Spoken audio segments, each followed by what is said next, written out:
चलिए आज का शुरू करते हैं कि कल क्या बदलाव हुआ है, क्योंकि बहुत सारे साथी हैं इंतज़ार कर रहे हैं। एनपीएस, यूपीएस और उसके बाद ओपीएस का लंबे समय से आंदोलन चल रहा है हम लोगों का।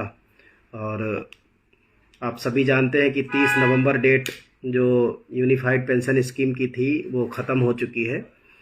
और सबसे बड़ी बात यह है कि सरकार ने डेट एक्सटेंड नहीं की, तो उसके साथ क्या इम्पैक्ट पड़े हैं वो जानना ज़रूरी है। क्योंकि जब यूनिफाइड पेंशन स्कीम आई थी तो ये कहा गया था कि 31 मार्च 2025 तक जो लोग रिटायर हो चुके हैं, 31 मार्च 2025 से पहले पहले जो लोग रिटायर हो चुके हैं वो यूनिफाइड पेंशन स्कीम में जा सकते हैं। जो लोग सर्विंग एम्प्लॉय हैं, वर्किंग एम्प्लॉय हैं 30 नवंबर तक सेंट्रल गवर्नमेंट के, वो लोग यूनिफाइड पेंशन स्कीम में जा सकते हैं। और जो लोग नई नौकरी में आएंगे, जो नए लोग होंगे नौकरी में, वो लोग यूनिफाइड पेंशन स्कीम में जा सकते हैं।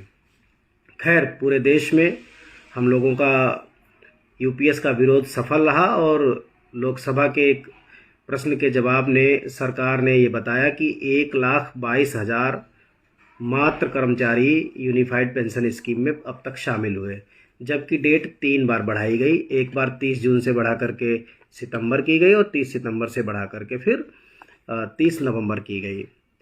तो 2 बार तो डेट एक्सटेंड की गई। कुल मिलाकर के 3 स्लॉट मिले, जून तक, सितंबर तक और नवंबर तक। और हालत यह है कि यूनिफाइड पेंशन स्कीम में 3% लोग भी शामिल नहीं हुए। तो अभी तो डेट ख़त्म हो गई, तो डेट ख़त्म होने का मतलब जो अब एग्जिस्टिंग जो एम्प्लॉय हैं वो भी नहीं जा सकते। एग्जिस्टिंग के अलावा जो रिटायर हो चुके हैं 31 मार्च से पहले, वो भी अब नहीं जा सकते। तीसरी बात, जब तक कि कोई नया सर्कुलर नहीं आ जाता, नया नोटिफिकेशन नहीं आ जाता, तब तक जो नए लोग नौकरियों में आएंगे उनको भी यूनिफाइड पेंशन स्कीम में टेक्निकली उनको शामिल नहीं किया जा सकता, क्योंकि यूनिफाइड पेंशन स्कीम अस्तित्व में नहीं रह गई आज की डेट में। नए लोगों को भी अगर यूनिफाइड पेंशन स्कीम में सरकार लाना भी चाहती है तो उसके लिए उनको अलग से नोटिफिकेशन तो ज़रूर निकालना पड़ेगा। तो ये तो खैर रही यूनिफाइड पेंशन स्कीम की बात। और अब अगर देखा जाए तो यूनिफाइड पेंशन स्कीम तो है नहीं, तो अब हम पहुंच गए हैं 2021 में, क्योंकि एनपीएस में 2021 का आखिरी बदलाव था। 2021 के बाद एनपीएस में कोई बदलाव नहीं हुआ। तो अब हम सीधे एक तरह से आप ये कह सकते हैं कि अब हम 2021 वाली एनपीएस में है आज की डेट में। ये इम्पोर्टेंट है, मतलब यूपीएस नहीं है, ओपीएस भी नहीं है, अभी हम एनपीएस में हैं। तो लड़ाई हमारी जारी है। 9 नवंबर को हम लोगों ने एक बड़ा आंदोलन किया था, पूरे देश से लोग आए थे। मैं सभी को साधुवाद दूंगा, धन्यवाद भी दूंगा, बधाई भी दूंगा। और उसके बाद 2 बार माननीय मंत्री जी के साथ बैठक हुई है हम लोगों की। और अभी भी चूँकि उन्होंने खुद कहा था कि सत्र चलने वाला है, सत्र में मुद्दा हो सकता है उठे, और उसके बाद हम आपकी फाइनेंस सेक्रेटरी साहब के साथ बातचीत कराएंगे।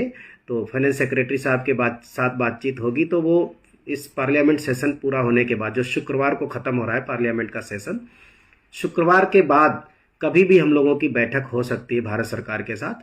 तो नई अपडेट आएगी कि बैठक में क्या रहा। मैं आता हूं कि कल यानी 16 दिसंबर को भारत सरकार ने, पीएफआरडीए ने, यानी pension fund regulatory and development authority act ने, यूनिफाइड पेंशन स्कीम का जो एग्जिट एंड विड्रॉल रूल है, एग्जिट एंड विड्रॉल रूल अभी तक था 2015 का। अब नया रूल, एग्जिट एंड विड्रॉल का रूल उन्होंने निकाला है 2025 का। हालांकि ये गजट इन्होंने 12 दिसंबर को बना लिया। 15 दिसंबर को इन्होंने इसको मतलब इस पर डेट जो है वो 15 दिसंबर की है, लेकिन इसको मतलब जो है अस्तित्व में ये कल से आया है। तब से मैं लगा था, 22 पेज का टोटल गजट है, मैं इसको पढ़ने में लगा हुआ था कि क्या क्या इसमें बदलाव हुए हैं, हमारे मतलब के कौन से बदलाव हैं या नहीं हैं, और हुए हैं तो वो क्या बदलाव हैं। पहले से ये बहुत सारे साथियों ने मुझे मैसेज भी किया, फ़ोन भी किया। अभी अभी कॉल आ रही थी, 2-3 फ़ोन मैंने डिस्कनेक्ट किए हैं। अभी फेसबुक पर लाइव आते समय भी एक फ़ोन डिस्कनेक्ट किया है।